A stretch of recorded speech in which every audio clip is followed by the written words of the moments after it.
여러분은 혹시 스스로에게 이런 질문을 던져본 적 있으신가요?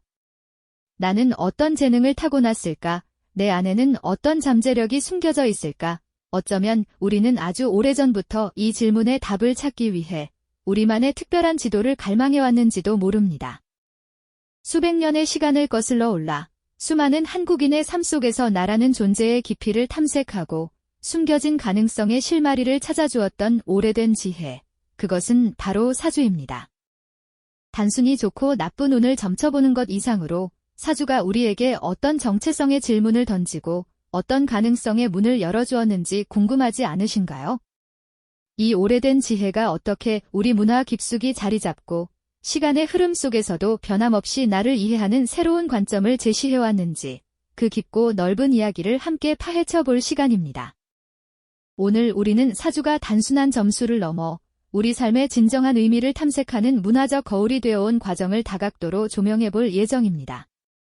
과학과 이성의 시대라고 불리는 오늘날에도 여전히 많은 분들이 자신의 사주에 귀를 기울이고 운명의 지도를 펼쳐보려 합니다. 번화한 도심 속 사주 카페에는 따뜻한 차 한 잔과 함께 자신의 미래를 묻는 이들의 발길이 끊이지 않고 스마트폰 앱을 통해 간편하게 사주를 풀이해보는 모습도 이제는 익숙한 풍경이죠.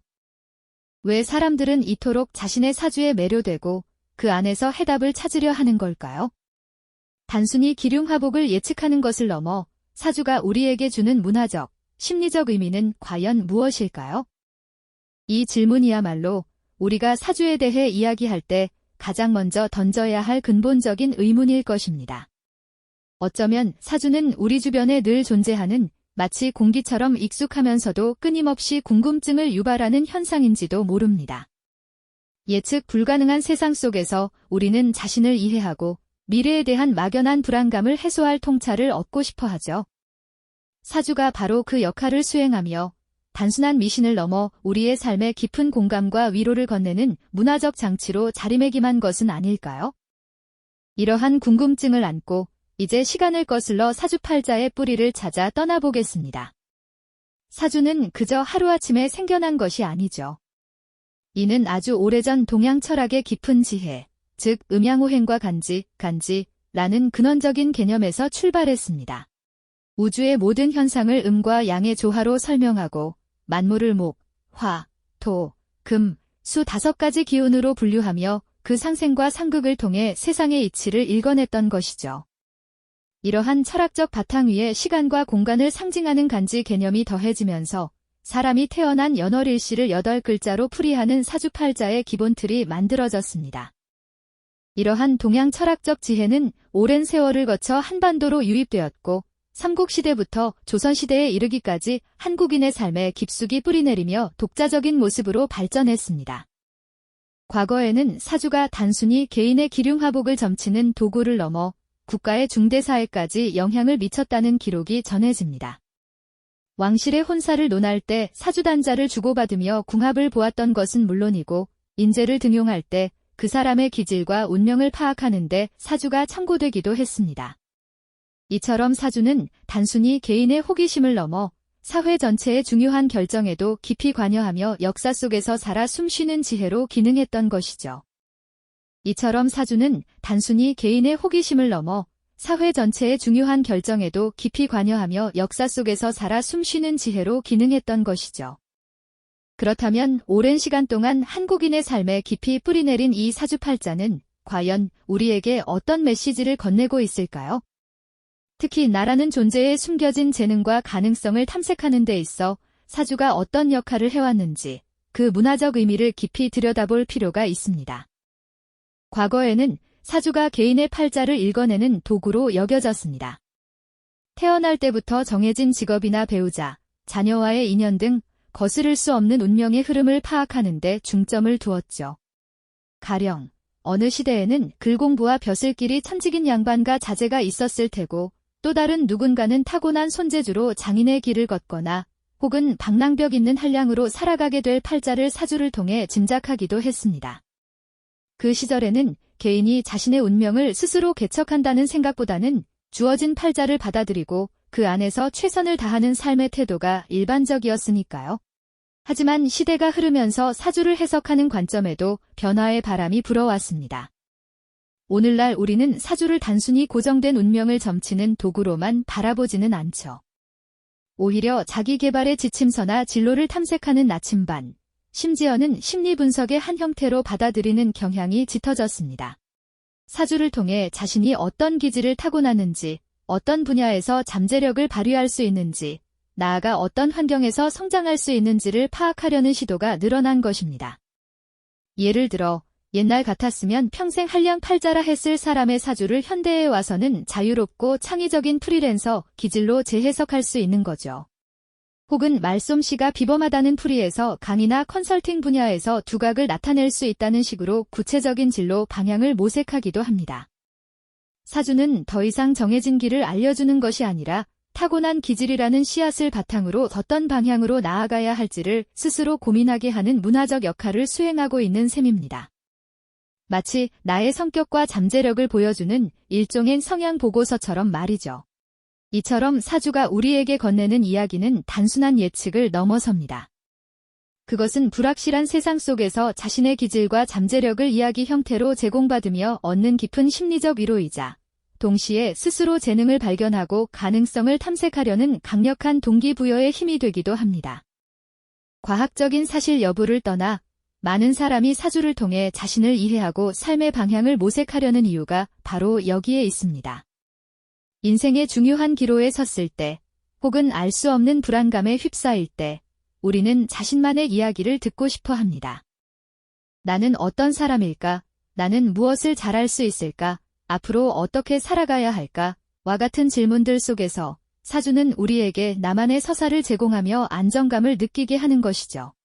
고민에 빠진 이가 사주풀이를 들으며 고개를 끄덕이고 안도하는 모습, 자신의 강점을 깨닫고 새로운 도전을 시작할 결심을 하는 이의 얼굴에는 사주가 주는 긍정적인 메시지가 담겨 있습니다. 사주는 개개인이 가진 고유한 특성과 잠재력을 마치 흥미로운 이야기처럼 풀어내어 나는 이런 사람이고 이런 길을 걸을 수 있다는 자신감을 불어넣어 줍니다.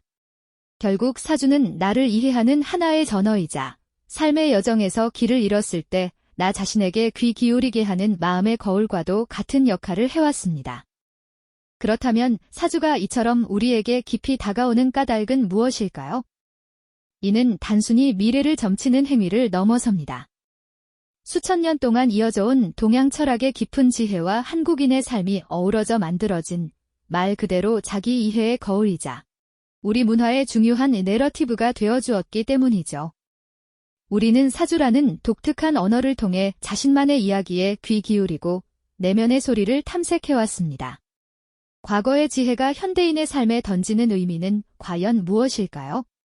단순히 타고난 운명을 받아들이는 것을 넘어 우리는 이 안에서 어떤 깨달음을 얻을 수 있을까요? 인생의 복잡한 실타래 속에서 나를 비추는 거울처럼 사주는 우리에게 깊은 통찰을 선사해 왔습니다. 사주는 그저 정해진 운명을 읽어내는 도구가 아니었습니다. 오히려 자신에게 숨겨진 재능이나 가능성을 그저 발견하는 데 그치지 않고 각자가 처한 환경과 본연의 기질이라는 조건 속에서 스스로 삶의 의미와 나아갈 방향을 새롭게 재구성할 수 있는 용기와 지혜를 얻도록 이끌어왔다는 것이죠. 마치 우리 내면에 잠자고 있는 보물을 찾아 나서는 흥미로운 여정처럼 사주는 우리가 어떤 기질을 가지고 태어났으며 어떤 환경에서 가장 빛을 발할 수 있을지를 섬세하게 이야기해 줍니다. 그리고 이 이야기를 통해 우리는 자신을 더 깊이 이해하고 삶의 여정에서 마주하는 다양한 선택의 순간들 속에서 흔들리지 않을 단단한 중심을 잡게 되는 것이고요. 이는 단순히 막연한 희망을 주는 것을 넘어 구체적인 자기 인식을 바탕으로 삶을 능동적으로 설계하도록 돕는 강력한 도구입니다. 이러한 과정은 단순히 좋은 운이 오기를 기다리는 수동적인 태도를 넘어섭니다.